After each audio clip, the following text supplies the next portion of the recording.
அரசியல் பத்தி என்ன தெரிய வருது சொல்லுங்க. திடீர்னு போய் பார்க்க போறேன்றாரு. பரந்தூர்ல இவ்வளவு நாள் போராட்டம் நடந்துட்டு இருக்கு. ஒரு 900 நாளா இது வரைக்கும் விஜய் அந்த போராட்டத்துல ஒரு தடவை கூட கலந்துக்கிட்டே இல்லை. இவ்வளவு காலமா ஒரு கட்சி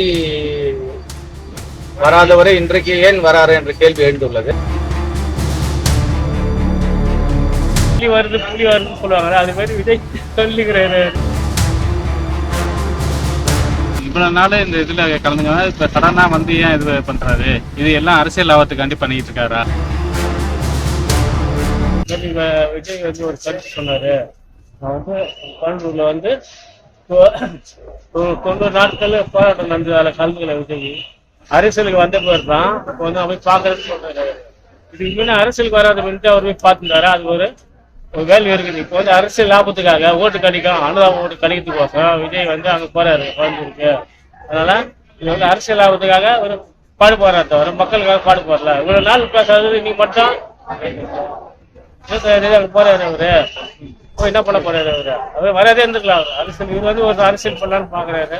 திமுக இவரு ஒரு மாதிரியா பேசுறாரு, அரசியல் லாபம் அரசியல் பண்றாங்க. இப்ப இவர் பண்றாரு பாருங்க அரசியல், சாணக்கிய அரசியல். அதுதாங்க இவரே அங்க போறாரு. தேவையில்லாத அவர் பண்றது.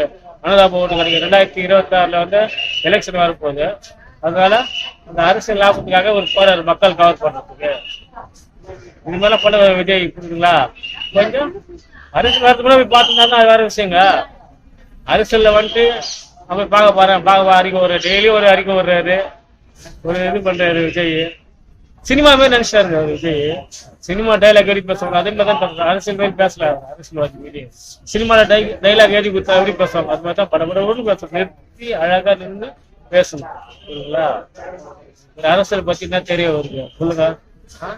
திடீர்னு போய் பார்க்க போறேன்றாரு.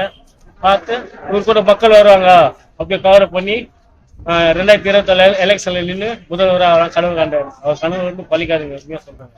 இதுதாங்க மக்களுக்கு தான் செய்யறாரு. அவரு மக்கள் தாங்க செய்யறாரு. அவங்களுக்கு நல்லா பழப்பு கிடைக்கும்.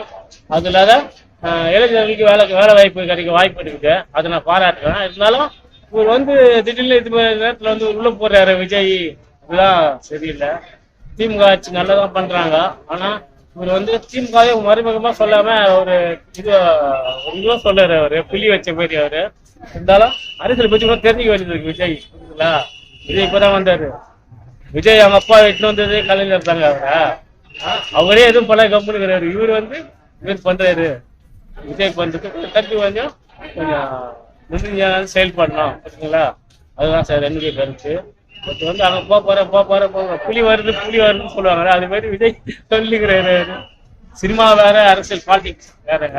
புரியுதுங்களா? விஜய் சார் இப்போ அந்த விமான நிலையம் வரவிடாம பண்றதுக்காக போராட்டம் பண்ண வராரு. விவசாய நிலங்கள் பாதிக்கப்படுகிறது என்ற ஒரு நோக்கத்தோடு அவர் வராரு. பொதுமக்கள் கருத்துப்படி பரந்தூர்ல இவ்வளவு நாள் போராட்டம் நடந்துட்டு இருக்கு. ஒரு 900 நாளா இது வரைக்கும் விஜய் அந்த போராட்டத்துல ஒரு தடவை கூட கலந்துக்கிட்டே இல்லை. இவ்வளவு காலமா ஒரு கட்சி வராதவரை இன்றைக்கு ஏன் வராரு என்ற கேள்வி எழுந்துள்ளது. இவ்வளவு நாள் இந்த இதுல கலந்துங்க, இப்ப சடனா ஏன் இது பண்றாரு? இது எல்லாம் அரசியல் லாபத்துக்காண்டி பண்ணிட்டு இருக்காரா? ஃபர்ஸ்ட் டைம் எல்லாமே தளபதி தான் பண்ணீங்களா? தளபதி அன்னைக்கு மாநாட்டுல சொன்ன மாதிரி இது மன்னர்கள் ஆட்சி மாதிரி தான் நடக்குது. அவங்க சொல்றதுதான் சட்டம்ன்ற மாதிரி பேசுறாங்க. அது ஏன்னே தெரியல. எவ்வளவு கட்சி இருக்குது. அன்னைக்கு எந்த கட்சி மீட்டிங்லயும் இந்த மாதிரி அவங்க இவ்வளவு நேரம் பேசுங்க எதுவுமே சொல்லியே. தளபதிக்கு மட்டும் அப்படி சொல்றீங்க? எங்க உங்களுக்கு ஈடா வந்துருவாரோ, எங்க உங்களை வீட்டுட்டு வரோன்ற ஒரு பயமா? ஆக்சுவலி அதுதான் நான் என்ன சொல்றேன்னா, இப்போ மத்த கட்சிக்காரங்க எந்த ஒரு இது பண்ணாலுமே அதுக்கு பெருசா எந்த எதிர்ப்பும் இல்ல. அது கரெக்டா பண்ணிட்டு இருக்காங்க. அவங்களுக்கான எல்லாமே குடுக்குறாங்க. அதுவே தளபதி பண்ணும்போது ஏன் இவ்வளவு ரெஸ்ட்ரிக்ட் பண்றாங்கன்னே புரிய மாட்டேங்குது. அவரு ஒரு பொலிட்டிஷியன் தான், இப்பதான் ஸ்டார்ட் பண்ணிருக்காரு. ஈவன் சீமான் கூட இத போராட்டம் பண்ணிருக்காங்க. அவங்க பண்ணும்போது எந்த ரெஸ்ட்ரிக்ஷனுமே தராத அரசு இது தளபதி பண்ணும்போது மட்டும் ஏன் இப்படி குடுக்குறாங்கன்னு தெரியல. ஏன் அவரு மாநாடு பண்ணப்பவும் ஏகப்பட்ட ரெஸ்ட்ரிக்ஷன்ஸ் இருந்தது. எங்களால கூட்டத்தை கட்டுப்படுத்த முடியாதுன்னு சொன்னாங்க. அதுவே மத்த இருந்து ஏன் ரஜினி இது ஆடியோ லான்ச் பண்ணாங்க, அவங்களுக்கு கொடுத்த ப்ரொடெக்ஷன் ஏன் தளபதிக்கு தர முடியல? அது ஏன் தளபதி எது பண்ணாலுமே அவர் வந்து எப்படி சொல்றது, எல்லாத்துக்கும் ரெஸ்ட்ரிக்ஷன் பண்ணா அவர் என்ன பண்ணுவாரு? அவரும் மனுஷன் தான், மக்களுக்கு வந்து எல்லாம் நல்லது பண்ணணும்னு தான் நினைச்சிட்டு இருக்க ஒரு மனுஷனுக்கு வந்து எல்லாமே கொடுக்கதான் செய்யணும். அவரும் ஒரு ஹியூமன் பீயிங் தானே, அவருக்கு தேவையானதை நம்ம கொடுத்தாதானே அவரும் பண்ணுவாரு. எதுக்காக மட்டும் அவருக்கு மட்டும் இப்படி ரெஸ்ட்ரிக்ஷன் பண்ணிட்டு இருக்கீங்க எனக்கு புரியல. எல்லாமே பண்ணிட்டு தான் இருக்காரு அவரு. ஏன்னா அங்க இருக்கவங்களும் மனுஷங்க தானே, அவங்களுக்கும் அதுதான் சொந்த நாடு, சொந்த இடம் அப்படின்றது.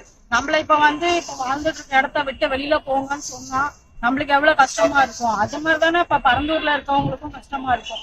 இருக்கிற ஏர்போர்ட்டை வந்து கரெக்டா மெயின்டைன் பண்ணி எல்லாமே பண்ணா அங்கேயே எல்லாமே பண்ணலாங்க. தேவையில்லாம இப்ப மக்கள் வாழ்ந்துட்டு இருக்க இடத்த விட்டுட்டு எல்லாரும் வெளியில போங்க, ஏர்போர்ட் காட்டணும் அப்படின்றதுனால அதுல என்ன நியாயம் இருக்கு சொல்லுங்க? இப்ப அப்ப மக்கள் போராடதான் செய்வாங்க. அதை பார்த்துட்டு தளபதி சும்மா இருப்பாருங்களா? அவரும் அவர் சைட்ல இருந்து சப்போர்ட் பண்ணதான் செய்வாங்க. அது ஏன் தளபதி பண்ணா மட்டும் தப்புன்னு சொல்றீங்க? எனக்கு புரியல.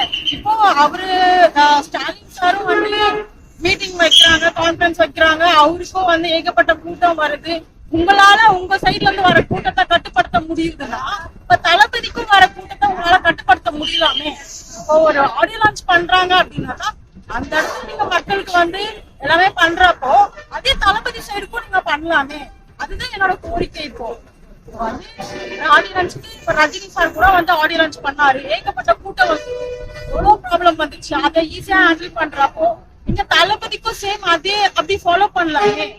உங்களால என்ன ஃபாலோ பண்ண முடியுமோ அதை பண்ணலாம்.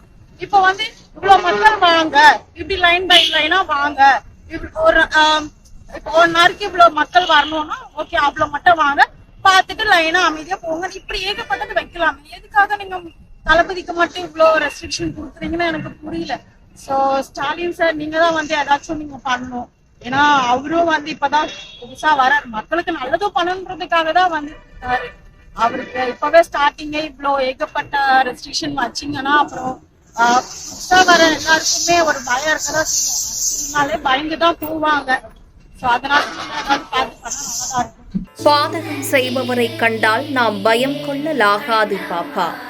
மோதி மிதித்து விடு பாப்பா, அவர் முகத்தில் உமிழ்ந்து விடு பாப்பா.